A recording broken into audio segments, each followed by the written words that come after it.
عورت شوہر کا نام لے سکتی ہے کہ نہیں لے سکتی؟ کسی نے مجھ سے سوال کیا تھا کہ کیا عورت اپنے شوہر کا نام لے سکتی ہے کہ نہیں لے سکتی, یا منع کے ابا ہی کہے گی وہ؟ تو اس کا میں نے جواب دیا تھا کہ ہمارے عرف میں اس کو بے ادبی سمجھا جاتا ہے. تو جس کے عرف میں بے ادبی سمجھا جاتا ہو وہاں پر عورت کو چاہیے کہ اپنے شوہر کا نام نہ لے. اب چونکہ آج کل ہر آدمی مفتی بنا ہوا ہے,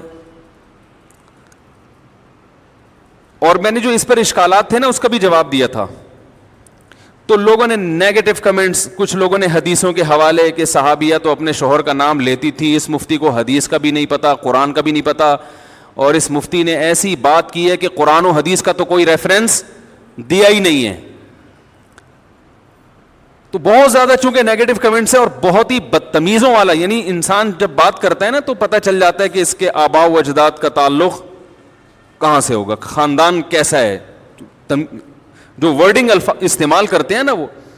تو بہت زیادہ نیگیٹو کمنٹس ہیں. اس مسئلے کو میں دوبارہ بیان کر دوں. دیکھو ایک بات یاد رکھو, یہ اس میں بھی میں نے کہی ہے کلپ میں, سمجھ میں نہیں آئی لوگوں کے, تو میں ذرا ڈیٹیل میں بتاتا ہوں. لباس کا تعلق عرف سے ہوتا ہے کہ نہیں ہوتا؟ کچھ چیزیں ایسی ہیں جن کا تعلق براہ راست قرآن و حدیث سے نہیں ہے, بلکہ ان کا تعلق ہمارے کلچر سے ہے. مثال کے طور پر آپ سے اگر کوئی یہ کہتا ہے, کسی مفتی سے کوئی آ کے پوچھے کہ کیا میں قمیض اتار کے نماز پڑھ سکتا ہوں, تو مفتی اگر عقل مند ہوگا وہ کہے گا کہ قمیض اتار کر نماز نہ پڑھیں, یہ بے ادبی ہے. کہے گا کہ نہیں کہے گا؟ اب آپ کہیں کہ حدیث کا حوالہ, تو بھائی حدیث کا حوالہ اگر دے گا نا, حدیث اس کے اپوزٹ ہے. صحیح ہے, بخاری کی حدیث ہے, جابر بن عبداللہ رضی اللہ تعالیٰ عنہ بغیر قمیض کے نماز پڑھ رہے تھے. کسی نے پوچھا اس طرح نماز ہو جاتی ہے, آپ کیوں پڑھ رہے ہیں ایسے؟ فرمایا میں اس لیے ایسے پڑھ رہا ہوں تاکہ تیرے جیسا احمق مجھے دیکھ کر سوال کرے کہ ایسا کیوں کر رہا ہوں. صحیح ہے نا, تیرے جیسا احمق مجھ سے سوال کرے. پھر کہا کہ نبی صلی اللہ علیہ وسلم کے دور میں ہمیں 2 جوڑے میسر نہیں ہوتے تھے, تو ازار ہے تو قمیض نہیں, بسا اوقات ایسے ہی پڑھتے تھے. اب بخاری کی حدیث سے تو پتہ چل رہا ہے کہ قمیض اتار کے نماز پڑھنا کیا ہے. جابر بن عبداللہ باقاعدہ یہ عمل کر کے دکھا رہے ہیں کہ, اور تاکہ جو اعتراض کرے اس پہ حماقت کا بھی فتویٰ لگا رہے ہیں. اب آپ یہ حدیث کا حوالہ دے کے لوگوں کو قمیضیں اتروا دیں, یہ عقل مندی کا کام ہوگا؟ بولو نا بھائی, یہ پاگل ہونے کی علامت ہوگی. یہ اس کی علامت ہے آپ نے بخاری طوطے کی طرح رٹی ہوئی ہے, آپ کے اندر سینس نہیں ہے, نہ آپ نے فقہ پڑھا نہ اصول فقہ پڑھا جو قرآن و حدیث کو سمجھنے کے لیے وضع کیا گیا ہے. بھائی اس زمانے میں جب چونکہ صحابہ کو جوڑے میسر نہیں تھے تو قمیض اتار کے نماز پڑھنا بے ادبی نہیں سمجھا جاتا تھا, وہ تو کلچر کا حصہ تھا, غریب لوگ تھے. اصحاب صفہ میں ہم دیکھتے ہیں کہ حدیث میں آتا ہے کہ ایک دوسرے کی طرف پشت کر کے بیٹھے ہوئے تھے, کیونکہ لباس سطر ڈھانپنے کے لیے اتنا تھوڑا تھا کہ وہ ایک دوسرے کی طرف رخ کر کے بیٹھنا ان کے لیے مشکل تھا, اتنی غربت تھی. آج کون ایسا غریب ہوگا جو بیچارہ قمیض نہ پہن سکے؟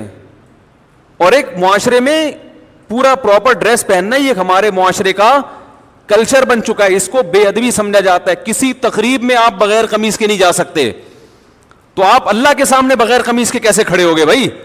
اگر صحابی بغیر قمیض کے نماز پڑھ رہے ہیں تو ایک بڑی اچھی تقریب میں بھی وہ بغیر کرتے کے چلے جاتے تھے. وہ صحیح بخاری کی حدیث ہے, نبی صلی اللہ علیہ وسلم کے پاس ایک صحابی نے عرض کیا, یا رسول اللہ میرا اس خاتون سے نکاح کرا دیں. فرمایا مہر فرمایا یہ لنگوٹا جو میں نے باندھا ہوا ہے.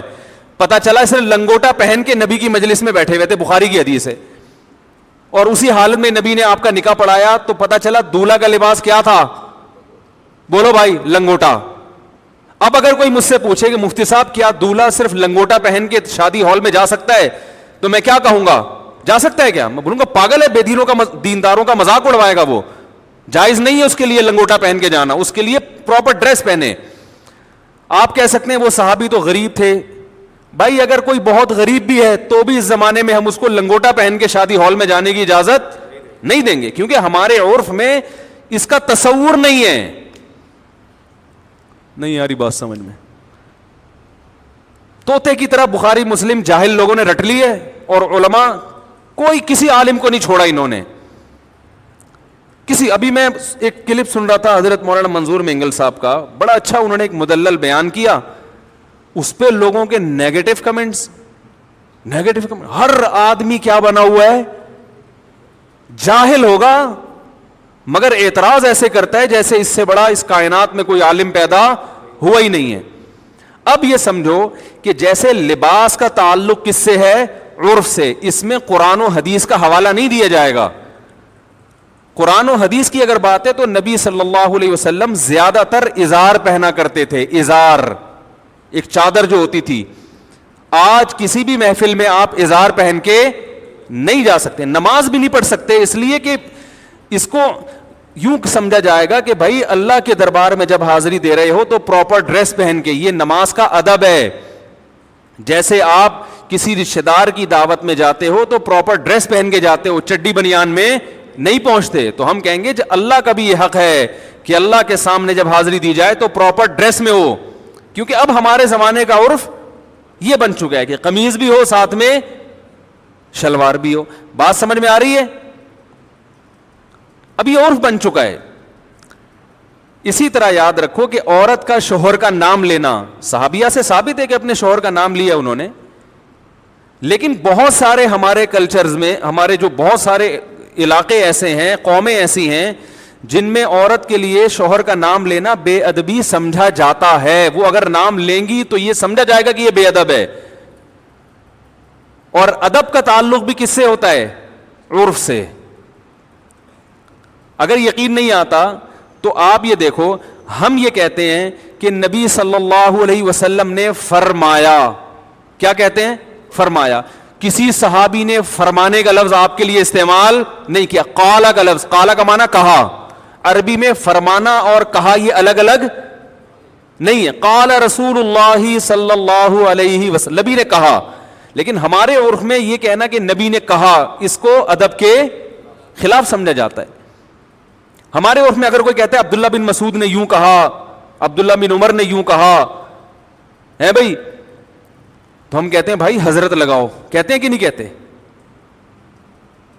حضرت لگاؤ, اور بہتر ہے آخر میں رضی اللہ عنہ بھی لگاؤ.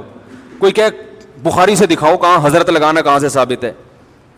بھائی صحابہ کا ادب کرنا تو بخاری مسلم سے ثابت ہے. ادب کا اسٹائل کیا ہوگا یہ آپ کو آپ کا کلچر بتائے گا, یہ بخاری مسلم نہیں بتائے گی. ہر چیز میں بخاری مسلم کا مطالبہ کرنا جہالت ہے.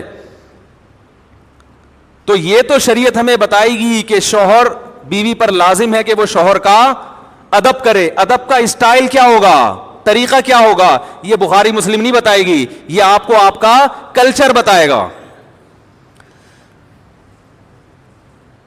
یہاں تک آ گئی سمجھ میں؟ تو اتنے بیوقوف ہم نہیں ہیں جتنے آپ ہمیں سمجھتے ہو, ٹھیک ہے نا. ہم نے بھی پڑھی ہے بخاری مسلم الحمدللہ. اور میرے جو استاد تھے نا شیخ الحدیث, جن سے میں نے 8 سال جن سے اصلاحی تعلق قائم کیا, دن رات ان کی صحبت میں ہم دوزانوں بیٹھ کر صبح و شام ان سے سیکھتے رہے ہیں. انہوں نے 20 سال دارالعلوم کورنگی میں بخاری پڑھائی ہے. نہیں یاری بات, پڑھی نہیں ہے بلکہ پڑھائی ہے. تو کلچر کا تعلق کس سے ہوتا ہے؟ اب دیکھو امہات المومنین بھی رسول اللہ صلی اللہ علیہ وسلم کا نام نہیں لیتی تھی. کبھی حدیث میں آتا ہے کہ زوجہ نے کہا یا محمد, آپ کہہ سکتے ہیں اس لیے نہیں لیتی تھی کہ نام لینا ادب کے خلاف, اور وہ چونکہ نبی تھے اور قرآن نے ان کا نام لینے سے منع کیا کہ ایسے مت پکارو جیسے دوستوں کو پکارتے ہو. تو اس سے اتنی بات تو ثابت ہوتی ہے کہ بسا اوقات نام لینا بے ادبی سمجھا جاتا ہے.